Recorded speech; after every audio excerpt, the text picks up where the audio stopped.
జిల్లా మోతే మండలం సర్వారం గ్రామ శివారులో భూమికి నేలకు వ్యవసాయానికి గ్రామ ప్రజల ఆరోగ్యానికి హాని చేసే ఇథనాల్ ఫ్యాక్టరీ వస్తున్నది.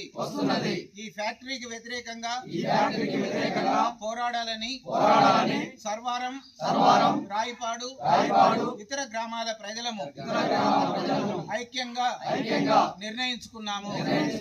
ఈ గ్రామాల మధ్య నుండి ఈ ఫ్యాక్టరీ తరలిపోయే వరకు రాజకీయ పార్టీలకు అతీతంగా కుల మతాలకు అతీతంగా ఐక్యంగా పోరాడతామని ప్రతిజ్ఞ చేస్తున్నాము. గ్రామాలలో ఉన్న మహిళలను పురుషులను వృద్ధులను